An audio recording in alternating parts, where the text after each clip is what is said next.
Au nom du Père et du Fils et du Saint-Esprit, ainsi soit-il. Eh bien, chers frères, dans la grande encyclique sur la franc-maçonnerie, Humanum Genus, le pape Léon XIII disait ce qui suit. Les francs-maçons concentrent toute leur énergie pour s'emparer de l'éducation de la jeunesse. Nous recommandons avec une nouvelle insistance à votre foi et à votre vigilance la jeunesse qui est l'espoir de la société. Appliquez à sa formation la plus grande partie de vos sollicitudes pastorales. Quel qu'ait déjà pu être à cet égard votre zèle et votre prévoyance, croyez que vous n'en ferez jamais assez pour soustraire la jeunesse aux écoles et aux maîtres auprès desquels elle est exposée à respirer le souffle empoisonné des sectes, c'est-à-dire la corruption morale et intellectuelle programmée dans les loges maçonniques avant de passer au ministère de l'Éducation nationale. Et l'Église, dans ses lois, interdit très clairement aux catholiques de mettre leurs enfants dans les écoles acatholiques ou les écoles neutres, c'est-à-dire les écoles sans Dieu. Normalement, il n'y a que l'évêque du diocèse qui peut permettre aux familles de mettre leurs enfants dans une école non catholique, et pour le faire, il faut des raisons très graves. C'est toujours une tolérance, c'est-à-dire un mal qu'on supporte parce que vraiment, on ne peut pas faire autrement. Et si des parents ont le malheur d'avoir leur enfant dans une école sans Dieu, ils doivent bien sûr compenser le manque d'instruction religieuse et même réformer constamment l'esprit de leur enfant. Et malgré tout, le poison passe toujours, de toute façon, dans l'enseignement laïque. Le pape Pie IX dit que les promoteurs de l'école laïque sont pires que le roi Hérode qui a tué des milliers d'innocents, parce que celui-ci a tué le corps de ses enfants, alors que l'école laïque tue l'âme des enfants. Et l'éducation chrétienne a toujours été le souci constant de l'Église. Enseigner, c'est une mission divine. L'enseignement appartient en propre à l'Église, dit le pape Pie IX. Et le pape Léon XIII, l'Église a toujours entouré le jeune âge de sa tendresse maternelle. Avec beaucoup d'amour, elle a consacré bien des travaux à le protéger et lui a procuré de très nombreux secours, entre autres plusieurs familles religieuses instituées pour enseigner aux adolescents les arts et les lettres et surtout pour les nourrir dans la sagesse et la vertu chrétienne. Est-ce que vous savez, mes bien chers frères, combien de congrégations religieuses, au sens large, ont été fondées pour l'enseignement ? Environ 700. Je vous donne un chiffre approximatif, mais qui suffit à se faire une idée de l'importance que l'Église attache à l'enseignement catholique de la jeunesse. 700 familles religieuses, certaines toutes petites, il est vrai, ont été fondées avant le Concile Vatican II pour l'enseignement de la jeunesse catholique. Et depuis Vatican II, il n'y a eu aucune congrégation, au moins d'hommes, fondée pour l'enseignement. Alors cela s'adresse bien sûr aux religieux, aux religieuses, au clergé, mais les laïcs ne sont pas en reste. Pie XI, le pape Pie XI, dans sa grande encyclique sur l'éducation, parle d'un grand devoir de conscience pour les catholiques, sous la direction et le concours infatigable du clergé, de soutenir complètement à leurs frais l'école catholique pour leurs enfants. Le pape approuve le mot d'ordre du combat catholique, l'éducation catholique pour toute la jeunesse catholique dans les écoles catholiques. Il y a beaucoup de citations des papes, je pourrais vous en donner encore des dizaines et des dizaines d'autres. En voilà une autre importante du pape Pie XI. Les catholiques ne s'emploieront jamais assez, fût-ce au prix des plus grands sacrifices, à soutenir et à défendre leurs écoles comme à obtenir des lois justes en matière d'enseignement. Aujourd'hui, au niveau de la loi, on se bat juste pour que les écoles hors contrat ne soient pas totalement supprimées, mais tant que nous pouvons faire des écoles, nous avons le devoir d'en créer.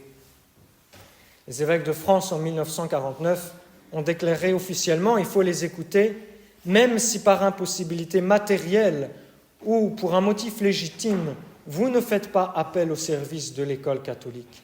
Vous ne pouvez pas vous désintéresser d'une institution si importante. C'est à la communauté chrétienne qu'il appartient de prendre en charge l'école chrétienne. ce devoir donc de soutenir, d'aider à la création, à la continuation d'écoles catholiques concerne tous les catholiques sans exception. Vous me direz, il existe déjà des écoles catholiques. D'abord, les écoles privées sous contrat n'ont de catholiques que le nom. Les élèves y reçoivent la même perversion morale et intellectuelle, peut-être avec quelques années de retard, qu'à l'école publique. Et au fond, cela ne vaut guère mieux. En plus, dans ces écoles, on apprend l'indifférentisme religieux et le modernisme aux élèves qui les fréquentent. Pour qu'une école soit catholique, il faut que tout y soit catholique, à commencer bien sûr par la formation spirituelle. C'est le plus important. Tous les fidèles doivent être élevés dès leur enfance, de telle sorte que non seulement rien ne leur soit livré qui soit contraire à la religion catholique et à l'honnêteté des mœurs, mais que leur formation morale et religieuse occupe la place principale. C'est pour cela qu'on ne peut pas baptiser des enfants dont on ne sait pas s'ils recevront une éducation catholique. Il y a des gens qui viennent nous voir, parfois ici, dans Nantes, pour nous demander si on peut baptiser leurs enfants. Malheureusement, nous sommes obligés de refuser parce que les parents ne connaissent pas leur catéchisme, parce qu'ils ne vont pas à la messe, parce qu'il n'y a aucun espoir pour que ces enfants reçoivent une éducation catholique et les parents ne veulent pas changer. L'enseignement religieux est une chose, et tout aussi important, ce sont les sacrements. Est-ce que la messe est essentielle dans une école catholique ? La réponse est oui, sans aucun doute. La messe, c'est l'acte essentiel de l'Église catholique. Je ne dis pas qu'il faut la messe obligatoire tous les jours à l'école, mais fréquemment au moins. Demandez à Saint Jean Bosco s'il concevait ses patronages sans les sacrements. Il n'aurait jamais rien fait de tout ce qu'il a fait pour ces milliers d'élèves s'il n'avait pu s'occuper d'abord et avant tout du salut de leur âme. Un jour, il a fait visiter un inspecteur académique, déjà à l'époque, il y en avait, et celui-ci de demander par où commencer, Don Bosco de lui répondre « Naturellement, nous allons commencer par le plus important, par l'Église, par la maison de Dieu. » Et l'inspecteur a dû faire la visite de l'Église. Mais comment une école peut-elle être vraiment catholique quand la messe qui est célébrée dans cette école n'est pas catholique ? Je rappelle que pour qu'une messe soit catholique, il ne suffit pas que le prêtre soit validement ordonné et dise la messe en latin, il faut que cette messe soit offerte en union avec l'Église et surtout pas en union avec un faux pape. Comment Bergoglio, qui n'offre même pas la messe catholique, peut être le souverain pontife, le souverain prêtre, le vicaire de notre Seigneur Jésus-Christ, le prêtre éternel ? Et malheureusement, dans ces écoles tradies, entre guillemets, comment peut-on enseigner l'obéissance aux enfants, l'obéissance qui est la vertu fondamentale de l'enfance, alors qu'on ne respecte pas la règle la plus élémentaire du christianisme, à savoir l'obéissance, la soumission au vicaire du Christ ? Ces gens-là se font une gloire d'ignorer celui qui, selon eux, tient la place de Jésus-Christ sur terre, et ils voudraient enseigner l'obéissance aux enfants. Il y a un prêtre que je ne nommerai pas qui me disait, qui se vantait de désobéir à ses supérieurs. C'est une logique impossible pour la morale catholique. Je ne porte certainement pas de jugement en pratique sur ces écoles et ceux qui les dirigent. Je dis seulement que ce n'est pas une solution non plus pour nos enfants, même pas à court terme.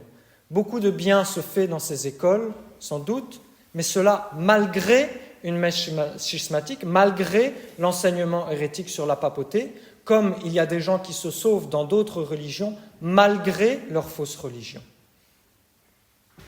Pour une école catholique, il faut 3 sortes de personnes qui se dévouent, le prêtre d'abord, les parents bien sûr, et les professeurs. Et j'ajoute, et les papes ajoutent une 4e catégorie, bien sûr, tous les fidèles de la paroisse, au moins par leur prière. Quant à moi, je vous assure de mon dévouement le plus complet à cette cause. Nos familles n'attendent que cela, je compte sur leur soutien efficace. Nous avons besoin de professeurs. Fonder une école catholique sans bons professeurs catholiques, c'est comme labourer et planter un champ, mais laisser le méchant homme y semer de l'ivraie, comme dit l'Évangile. Et donc aujourd'hui, je veux lancer un appel général à la prière et au dévouement de chacun pour trouver des professeurs nécessaires à une école catholique. Quitter un métier, renoncer à un avenir, à une carrière, à une situation stable et confortable pour devenir professeur dans une école catholique, ce sont des sacrifices qui seront payés à l'infini par celui qui a dit « Tout ce que vous aurez fait au plus petit d'entre les miens, c'est à moi que vous l'aurez fait. » À la dernière heure, on entendra le divin maître, assis sur son trône, s'adresser spécialement aux enseignants catholiques. « Venez les bénis de mon Père, possédez le royaume qui vous a été préparé dès l'établissement du monde. Car j'ai été exposé à une éducation perverse, et vous avez sauvé mon enfance. Je grandissais sans avoir accès aux sacrements autres que le dimanche, et vous avez fait en sorte que je puisse les recevoir tous les jours. J'étais dans l'ignorance et vous m'avez instruit. Vous m'avez donné des habitudes de travail. Vous m'avez appris à lire, à compter, à calculer, à réciter, à parler en langue. Vous m'avez appris à vivre vertueusement surtout. » Et alors les enseignants catholiques de demander « Mais quand, Seigneur, vous avons-nous instruit et appris toutes ces choses ?»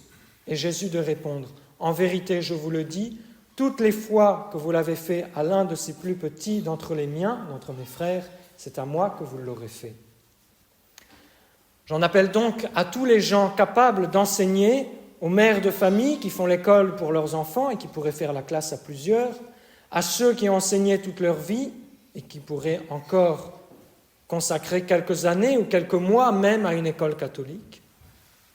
Enseigner, c'est une œuvre de miséricorde spirituelle, une des œuvres de miséricorde spirituelle qui vous attirera de grandes grâces en retour. Il est vrai que les parents ont le droit d'éduquer leurs enfants et l'État ne devrait pas, ne peut pas supprimer ou restreindre ce droit, c'est contre la loi naturelle. Mais l'apprentissage dans une école catholique vaut bien plus que l'école à la maison. En plus des avantages naturels, peut-être que cela comporte, comme la socialisation de l'enfant et son émulation, ce qui manque par-dessus tout dans l'école à la maison, c'est le maître lui-même, c'est le modèle par excellence, c'est notre Seigneur Jésus-Christ réellement présent au tabernacle, notre Seigneur derrière les petites portes dorées du tabernacle, envoie des grâces à tous ceux qui s'approchent de lui. Notre Seigneur qui est si heureux lorsque des chrétiens viennent le visiter, il l'est encore bien plus lorsque ce sont des enfants. Et donc fonder une école catholique où se trouve la présence réelle, c'est obéir à cet ordre de notre Seigneur. Laissez venir à moi les petits-enfants. La croisade eucharistique, c'est bien, mais ça ne suffit pas. Notre Seigneur veut toute l'âme des enfants. Il les veut toute la journée pour lui. Et l'école chrétienne, c'est aussi, à cause de cela, la source des vocations. Et les vocations, ce sont l'avenir de l'Église, l'avenir de notre pays. Et pour cela, il faut la communion fréquente. La communion fréquente attire beaucoup les jeunes gens vers le sacerdoce, dit le pape Pie XI. L'école, c'est l'espoir d'une chapelle, c'est le remède aux maux de la société. Le pape Léon XIII disait « Afin de mieux assurer la victoire, nous vous exhortons vivement à multiplier et à favoriser les écoles partout où il y a des innocents, partout où il y a des populations catholiques, même dans les plus humbles villages et les plus humbles hameaux, et à faire en sorte que la jeunesse soit préservée de toute doctrine erronée et reçoivent partout une instruction et une éducation conformes aux enseignements de la foi et de la morale catholique. Même s'il fallait faire une école pour 2 élèves seulement, il faudrait la faire.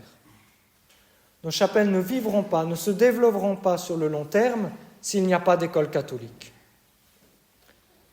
Les autres communautés traditionnelles qui se trompent, qui répandent l'erreur ou même les faux sacrements, continueront de nous voler le mariage de nos enfants, continueront de nous voler les vocations religieuses et sacerdotales de nos enfants si nous ne créons pas d'école. C'est pour cela que saint Pie X, dans toute sa sagesse, disait « Si j'avais le choix entre la construction d'une église et celle d'une école, j'opterais pour l'école, car les élèves bien formés rempliraient l'église, tandis que les fidèles ignorants la videraient. Et quand on lui présentait les plans de reconstruction d'une église, il demandait toujours les plans du presbytère d'abord et les plans de l'école. Il voulait toujours qu'il y ait une école dans la paroisse. Aujourd'hui, c'est l'anniversaire du miracle de la translation de la maison de Lorette, de la translation de la maison de la Sainte Famille à Nazareth, jusqu'en Italie. Le bon Dieu a voulu que la maison de ses parents, celle où il a grandi, celle où il a pratiqué l'obéissance pendant 30 ans, soit honorée d'un culte spécial en Italie, proche du souverain pontife. Le bon Dieu a permis que cette maison soit miraculeusement transportée par les anges. Cela doit nous encourager à demander au bon Dieu un miracle, à demander au bon Dieu qu'il intervienne aussi pour que nous puissions acquérir un lieu propice à l'éducation de nos enfants. Parce que la maison de Dieu, c'est l'Église, certes, mais c'est aussi l'école catholique. Alors je vous propose, mes bien chers frères, de demander ce cadeau de Noël au bon Dieu, tous ensemble. Quelle grâce ce serait pour notre chapelle qu'une école entièrement catholique. Demandons ce cadeau à Notre-Dame des dons, demandons ce cadeau à Saint Joseph, qu'il fasse naître l'enfant Jésus dans le cœur de nos enfants. Au nom du Père et du Fils et du Saint-Esprit, ainsi soit-il.